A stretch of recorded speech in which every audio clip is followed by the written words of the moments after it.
Okay, so George have been really busy doing stuff on the nylon plank, and he make like a whole bunch of different other blades. Got a Compleon here. This one is a proof of concept for a few different things, so it's wonky, so excuse the rough. Here's a traditional Gununting, a Warganunting. And that's the one based on your grandpa's, right? Yes, this Okay, got you. is based off of my grandfather's. This one is a modern tactical style Gununting. I applied dye as a to see if I could color these and make them a little bit more personalized. Wow, wow. Sort of worked, mostly didn't.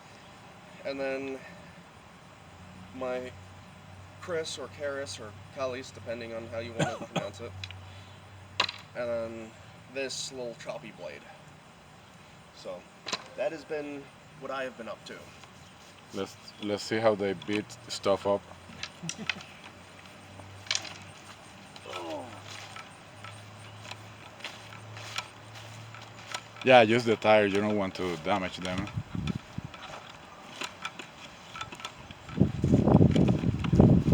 Give me a second. Let me set the stupid thing out so I'm not carrying it like because I wobble too much. There you are.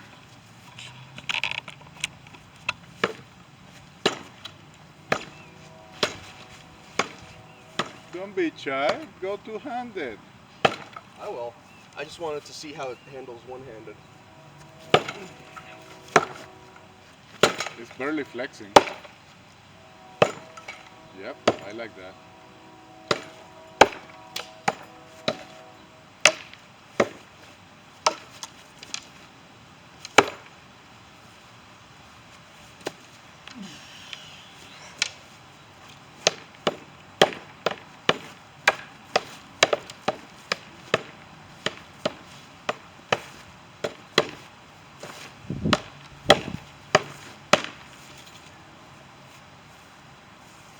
Yeah, it would just get rubber on the material, and it's easy to wipe anyway.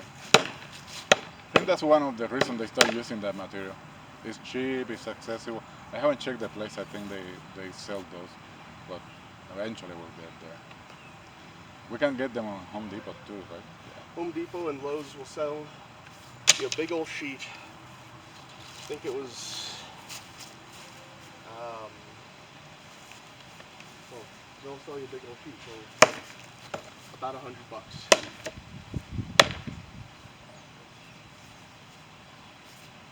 Oh, beat the crap out of someone with that.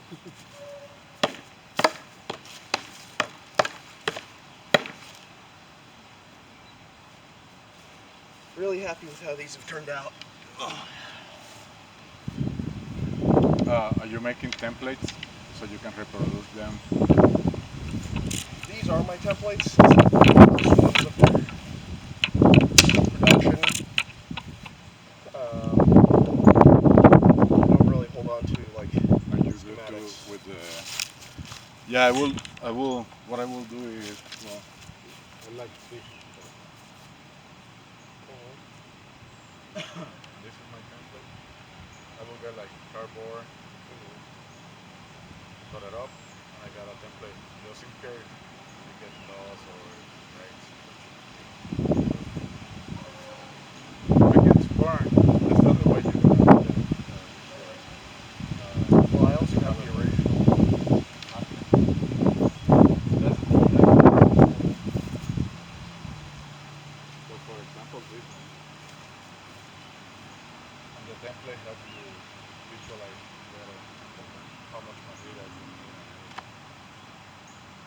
I think That's that an idea. this one, because the sheet I got was a 2 foot by 4 foot sheet. This ended up being, I think it was 40 or 50 inches, so just over. Yeah, that's the height of the sternum. Yeah. Um, so, but if I did it at 48 inches, I wouldn't have had to cut this piece extra. I could have just made it out of one solid. Just one solid. Are you ready to make cookies? Yes, I I could make kukris. Yep. I have a few training pieces, so I've got the templates. And the best thing I like is he actually beveled the edges of it with a sander. Yep, just used a belt sander and beveled the edges. This is on Ghetto Garner.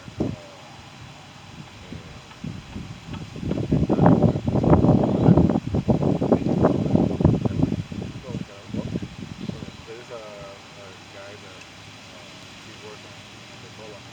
He was the service of the UK. He wasn't officially army, I think.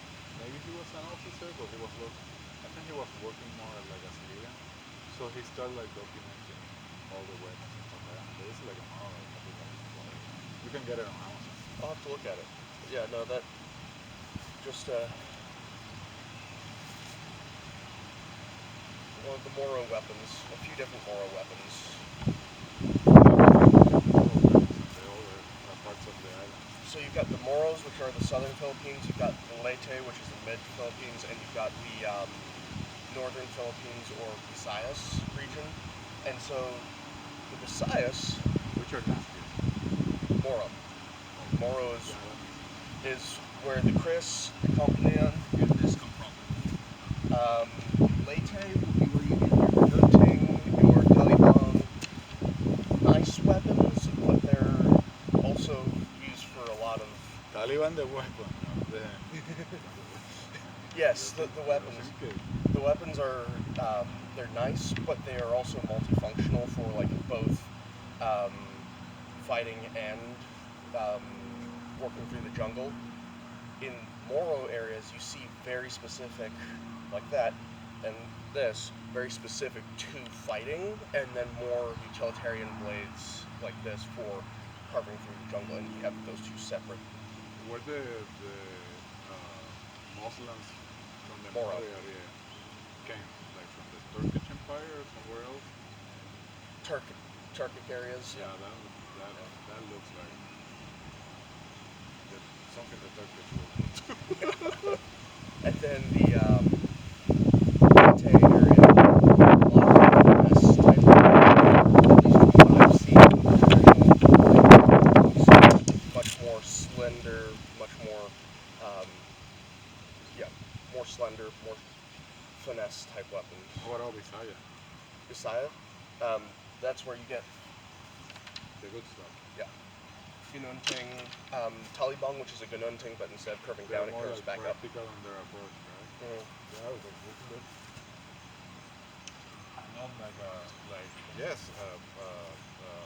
weapon for self-defense and combat in general, but it's also probably a work tool. Yeah. Just like the Messer was for the gym. And you'll also see this with a lot of Bisaya blades, is they have the true edge and then partial false edge, whereas the Moro blades tend to be, at least from what I've seen, Yeah, for extra it's penetration. it's either all on one side or two-sided or double-sided blade. Yeah. Okay.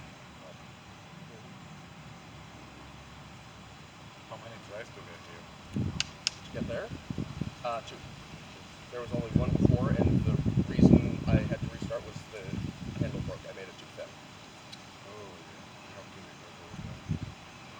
Especially on this area. Yep. Everything else, one try.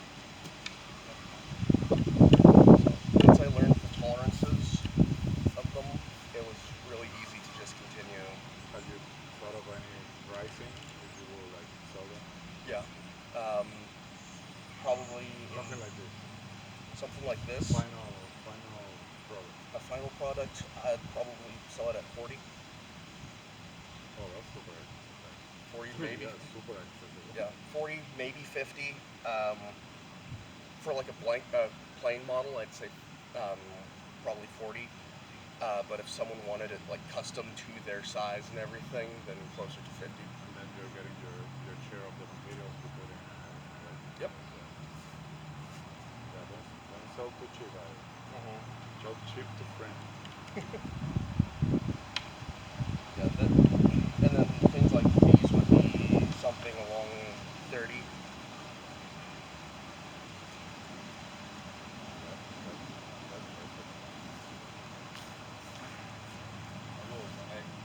of this stupid bunker. That works. And if you can help me also with the waster thing. I just need to. We get it. Got a piece of wood. If we get it right, whoever comes new, I just redirect them to you. This is your guy to get this. Sounds good. Just say, like,